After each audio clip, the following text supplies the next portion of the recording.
Hi, welcome to the Gear Garage. My name is Zach. This is my little internet show about whitewater stuff.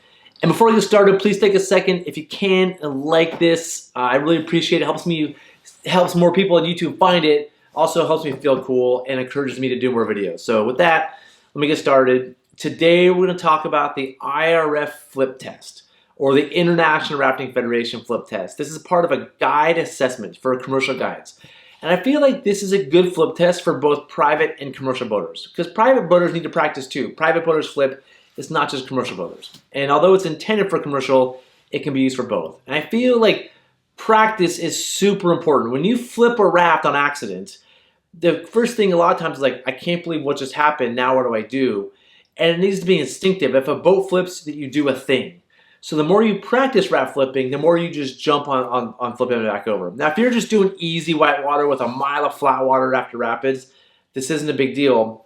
But as you start to do more continuous rivers and harder rivers, this is kind of important. So I really like the IRF test for a couple reasons. One is that it's timed.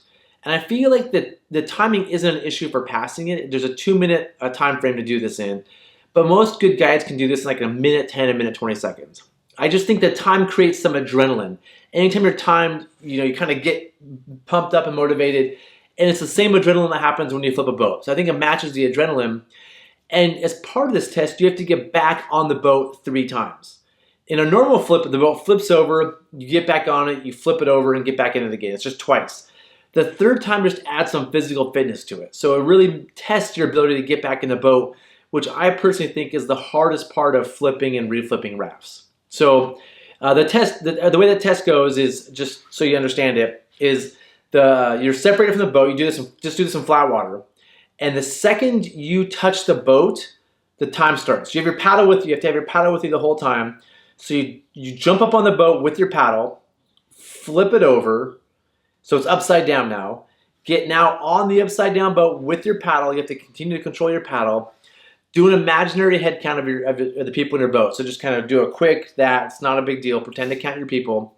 Flip it back over, controlling your paddle still, and get back in. That's it. You have to do that in 2 minutes.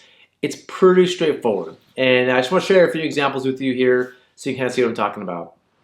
So for this example, we're doing it in some current. It doesn't need to be in current and probably shouldn't be in current. Ideally, you're doing it on a flat place like a lake or a swimming pool or something.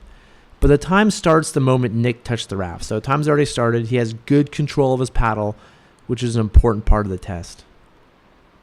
Now this is something that a lot of people, they struggle with their gear. And so Nick's losing valuable seconds here, kind of fiddling with his flip line. If yours is ready to go and easily accessible, you'll save a lot of time. He keeps his paddle, which is great. Does the flip, and he's going to swim to the end of the boat. Some people can get on the sides. Getting on the ends typically easier. I can only get up on the ends, and this is where I really struggle. And Nick's a great athlete. He jumped right up, no problem. But I really struggle here. That's his imaginary head count. He's pretending to count his swimmers, just as part of the test. Flips his boat back over. Great control of his paddle, and all he has to do to finish is get back in the boat. Good job, Nick.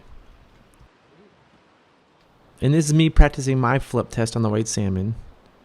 My time started right there. Usually getting the first time for me isn't too bad. It slowly gets harder as time goes on. And again, normally we practice somewhere flat. I like practicing in between rapids. There's a 2-minute issue, but also there's the issue if I take too long, I'm going to go into that rapid. So I like the pressure of having to do it quickly. And this is realistic. Normally you would flip after a rapid and have to reflip before the next one. So I personally like the realistic thing of this. Although it's important for IRF standards, it doesn't need to be on moving water. It actually should be in a flat lake. And this is where I really struggle. I really have a hard time getting on upside down boats. So I have to be really cautious. I just did my imaginary passenger count. Now if I flip here, I might flip into shore, but I'm careful about that. And all I need to do is get back in the boat. I'm not pushing out the bottom of the river here. You're not allowed to. So if I did push off the bottom of the river to get back in the boat, I would lose points. I failed the test, actually, if it's an IRF test. But for the sake of the contest we're doing, I'd lose points. So that's the IRF test. Pretty straightforward. Just one last thing. I've teamed up with my friend Trevor, Rafting Magazine. We have a little contest going this month where it's January 2021. So if you're watching this in the future, forget it. But I'm pretty excited about the test because it encourages people to practice. It encourages you to practice, and it shares the International Rafting Federation standard, which I think is just important for people to know. So I'm excited about this. Basically, what you do is go out and do this test, video yourself doing it, and share your video with Trevor. There's information how to enter down, and there's a link to it down below.